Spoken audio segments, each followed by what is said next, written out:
Hello friend, I am doctor Harshad Rawal MD homeopaths और मेरी channel में आपका स्वागत है। मित्रों, आज हम ये वीडियो में कफजन्य रोगों के बारे में बात करेंगे। तो ये कफजन्य रोग क्या है, कौन से प्रकार के हमको कफ या सर्दी हो जाती है, इसका क्या कॉज है, क्या घरेलू उपचार है और इसके लिए कौन सा बेस्ट होम्योपैथिक ट्रीटमेंट है, इसके बारे में बताएंगे। मित्रों, हमारा जो शरीर है वात पित्त का ऊपर रेस्ट है और बेस वात पित्त का ऊपर हमारा शरीर बना हुआ है। कोई भी शरीर में प्रकोप बढ़ जाता है तो उसके जरिए उनके जो प्रकृति के रोग होते हैं।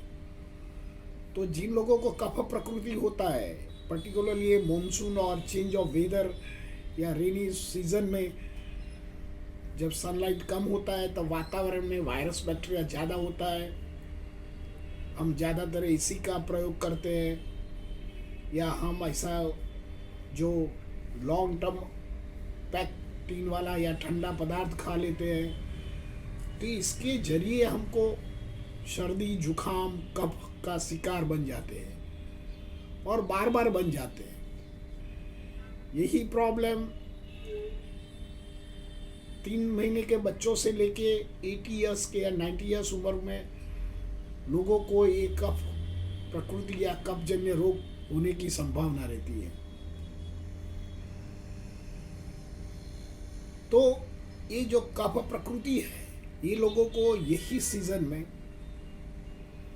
शरीर में कफ बढ़ता है। तो शरीर तो हमारा एक इम्यूनिटी फोर्स वाला स्ट्रक्चर है, पर कई बार हमारी इम्यूनिटी कम हो जाती है तो ये रोग हावी हो जाता है। तो दर्दी को कई बार जो कफजन्य रोगों में नाक में से पानी आता है, वाटरी डिस्चार्ज होता है, जिसको मेडिकल भाषा में एलर्जिक राइनाइटिस भी बोला जाता है।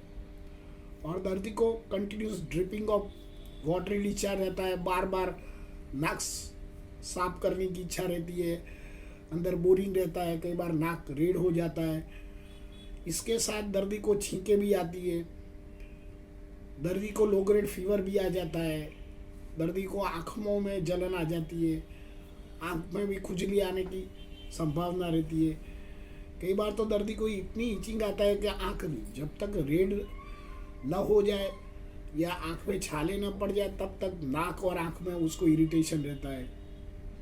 कई बार दर्दी को जो सब मैक्सिलरी साइनस है, इसमें भी कफ प्रकोप बढ़ने से उसको मैक्सिलरी साइनोसाइटिस भी हो जाता है। दर्दी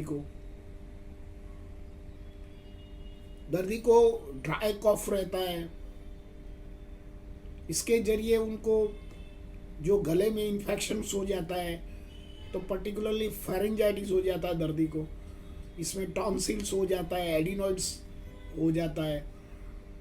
छोटे बच्चों में तो ये जो सर्दी की वजह से उनको जो टॉन्सिल्स हो जाता है तो कई बार टॉन्सिलेक्टोमी करना पड़ता है।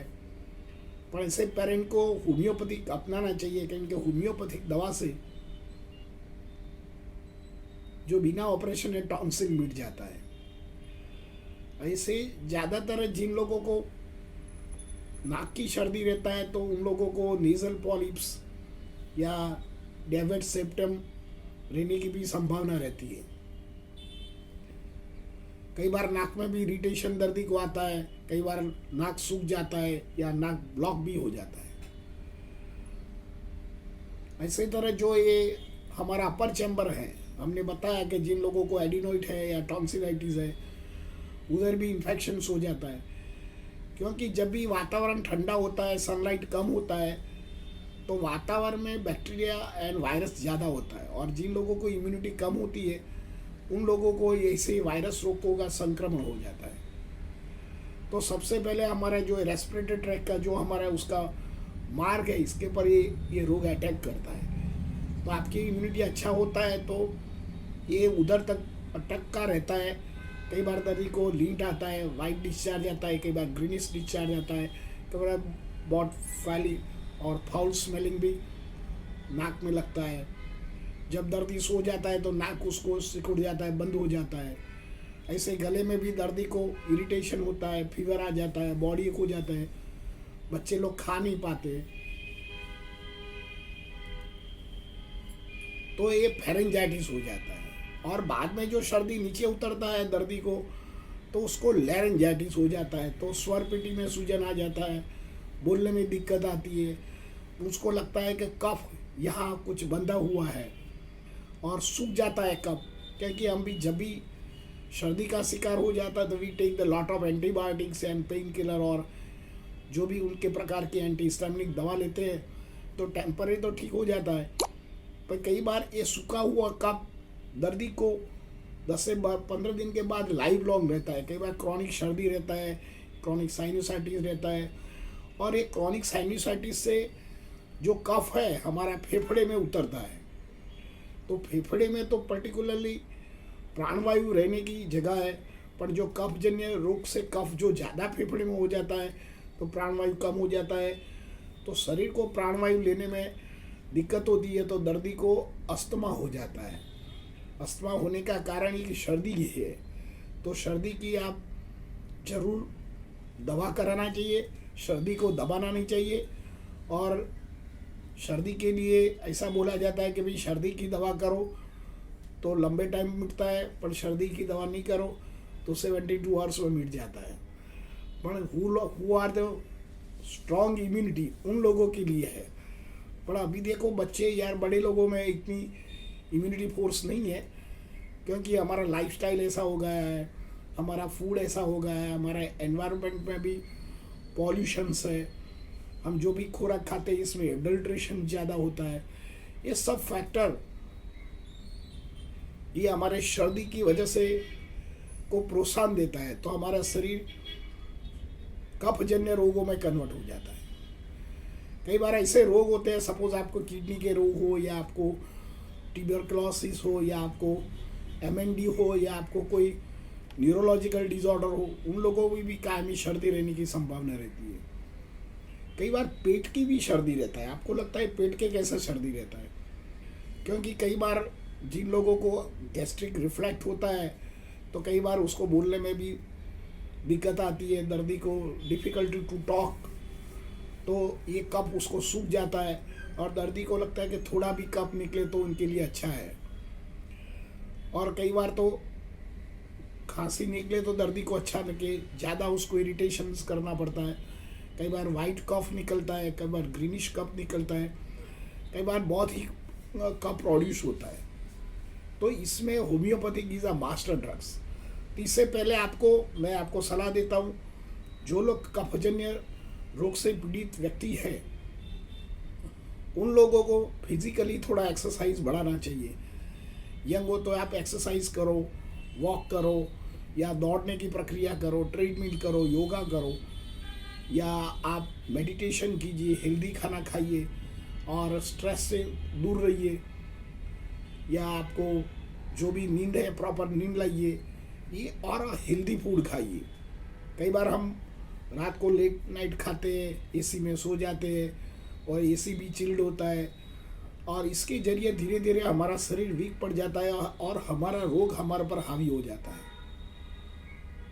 तो इसके लिए एक तो आपको हल्दी का प्रयोग करना चाहिए। जब भी रात को सो जाओ तब आप हल्दी वाला दूध पीजिए, सुबह में सूंठ हल्दी घी और गुड़ खाइए, तुलसी पत्ता लीजिए, या हल्दी और हनी भी ले सकते हैं, या हल्दी को पानी में और लेमन के साथ भी ले सकते हैं। अकेला लेमन भी विटामिन सी है, तो ये सर्दी भगाने में काम करता है। और संतरा, द्राक्ष, केला, फ्रिज का पानी, Thums Up, Rasna, Gold Spot, ice cream, chocolate, sauce, jam ऐसे पदार्थ नहीं लेना चाहिए। दर्दी को जब भी नाक सो जाए तो नाक में गाय का घी डालना चाहिए, और सुबह में उठ के गुनगुना पानी 2 लीटर या 4 ग्लास पानी धीरे धीरे पीना चाहिए। सपोज नहीं पिया जाता है तो पहले 2 ग्लास पीजिए, बाद में आधा घंटे के बाद 2 ग्लास।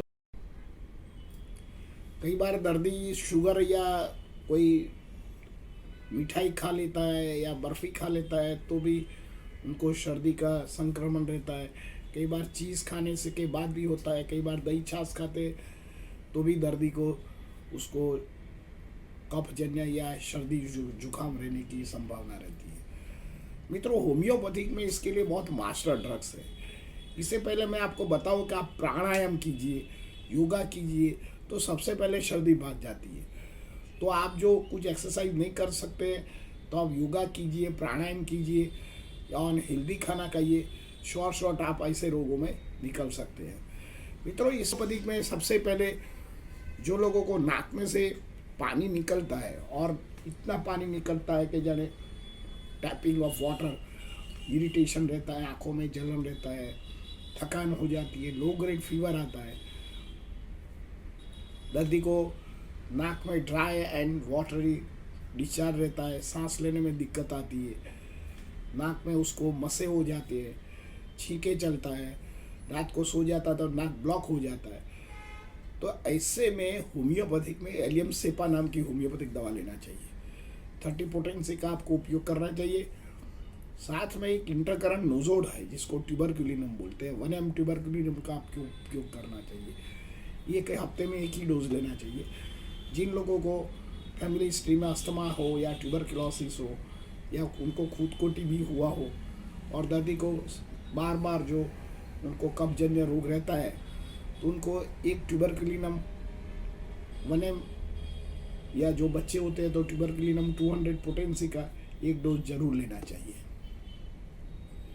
सेकंड दवा है काली कार्ब। काली कार्ब जिसको फ्रंटल मैक्सिलरी साइनोसाइटिस रहता है या गर्दन का या कमर का दुखावा रहता है, छाती में एसिडिटी रहती है, गैस्ट्रिक रिफ्लक्स रहता है, छाती में जलन रहता है, कॉन्स्टिपेशन रहता है, कमर दर्द की शिकायत करता है, आँखों में पेन रहता है और सारी आँख उनको स्वेलिंग रहती है, आँखों के जो डोरा के आजू बाजू उसको स्वेल्ड रहता है, साइनस हो जाता है, सांस लेने में दिक्कत हो जाती है। दर्दी को बार बार जब भी वेदर चेंज हो जाता है तो एसिड के साथ उसको साइनस का उमला आता है, दर्दी को फीवर आ जाता है, बेचैनी लगता है, हेडेक हो जाता है, नींद नहीं आती है, वर्टिगो लेता है, चक्कर आता है। जब ऐसे सीज़न जब चेंज ऑफ वेदर या मानसून या कोई कोल्ड ऋतु में उनको लगे तो आप शॉर्ट काली कार्ब का उपयोग करना चाहिए। 3rd नंबर की दवा है काली बाइक्रोमिकम जिसको काली बीज भी शॉर्ट फॉर्म में बोलते हैं। इसको दर्दी को बहुत लॉट ऑफ स्नीजिंग्स रहता है, आँखों में पानी निकलता है, नाक में से पानी निकलता है, कफ रहता है, दर्दी को फीवर हो जाता है और गैस बनता है, एसिडिटी बनता है, आँखों में जलन रहता है, हेडेक हो जाता है, वर्टिगो रहता है, बार बार कफ रहता है और खाना खाने के बाद तुरंत उसको एसिड हो जाता है और जब तक एसिड नहीं होते तो उसको स्नीजिंग आ जाता है। जैसे एक रूम में से दूसरा रूम में भी जाता है तब स्नीजिंग आ जाता है। एसी में तो उसको अच्छा लगता है पर जैसे एसी में से बाहर निकले तुरंत उसको छींके चालू हो जाता है। कई बार भीज ऋतु में तो इतनी छींके आती है, कई बार 10 भी आ जाती है, 15 भी आ जाती है, साथ में नाक में से गले में से भी म्यूकस आ जाता है और इसके जरिए दर्दी का जो छोटे बच्चे होता है तो उसको फिजिकली उनका जो डेवलपमेंट होता है वो नहीं होता है। तो ऐसे स्थिति में काली कार्ब का उपयोग करना चाहिए। मित्रों, 4 नंबर की दवा है Pulsatilla. Is a great medicine. जो बच्चों को ड्राई कफ रहता है, 2-3 बार खांसी खाना पड़ता है और गले में तरस नहीं लगता है, गैस बनता है, एसिडिटी बनता है, चिड़चिड़िया स्वभाव रहता है, छोटे बच्चों में उसका अच्छा प्रभाव है। जो लोग लेडीज़ है उनका मेंस्ट्रुएशन साइकिल इरेगुलर होता है, कॉन्स्टिपेटेड रहता है, छाती में कफ की शिकायत रहती है, कफ रहता है, नाक में से कुछ एलोपैथिक दवा लेने के बाद कफ सूख जाता है। तो ऐसी कंडीशन में पल्सेडिला का प्रयोग करना चाहिए। मित्रों, 5th नंबर की दवा है सिलीशिया। सिलीशिया हमारे जो लोग एलोपैथिक दवा लेके कफ को सुखा देते हैं और ये जो हमारा स्टिकी जो कफ रहता है ये गले के अंदर या स्नोक के अंदर होता है। जैसे दर्दी को कोई ठंडा एटमॉस्फेयर मिल जाता है या कोई दर्दी खाना खा लेता है तो तुरंत उसको साइनस का अटैक आ जाता है या बॉडी एक हो जाता है या उसको फीवर भी आ जाता है, हेडेक हो जाता है, वर्टिगो होता है, वीकनेस फील करता है, कानों में भी कम सुनाई देता है, कई बार कान के पर्दे में होल हो जाते हैं। ऐसे कंडीशन को दर्दी को सिलीशिया का उपयोग करना चाहिए। और silicea is a work well. कई बार तो क्रॉनिक एलर्जी, ब्रोंकियल अस्थमा, या जिन लोगों को पोस्ट कोविड के बाद जिसको लंग्स फाइब्रोसिस की जो कंप्लेन रही है, या पोस्ट कोविड के बाद उनको जो न्यूमोनिया है, न्यूमोनाइटिक्स पैच है, इसमें homeopathic is a work well. तो आपको सिलीशिया बच्चों को देना चाहिए। साथ में कोई अलग अलग दवा भी है, जैसे बेलाडोना है, एकोनाइट है, और फेरमफॉस है, निट्रोम्यूर है। ये अकॉर्डिंग आप जो दर्दी के जो साइन एंड सिम्टम्स होते हैं, ऐसे देने से जो दर्दी का कफजन्य रोग है, या सर्दी जुकाम, या कफ का रोग रहता है, या बच्चों का या बड़े लोगों में, तो homeopathic is a master drugs. Homeopathic cough को दबाता नहीं है, कफ को नेचुरली बाहर निकलता है। कई बार बाहर नहीं निकला हुआ कफ है, ये यूरिन स्टूल वाटे दर्दी के शरीर में से ऐसे पॉइजन बाहर निकल जाता है और दर्दी स्वस्थ और हेल्दी हो जाता है। मित्रों, मेरा ये वीडियो आपको कैसे लगा? अच्छा लगे तो लाइक कर दीजिए, शेयर कर दीजिए। धन्यवाद। Thank you very much.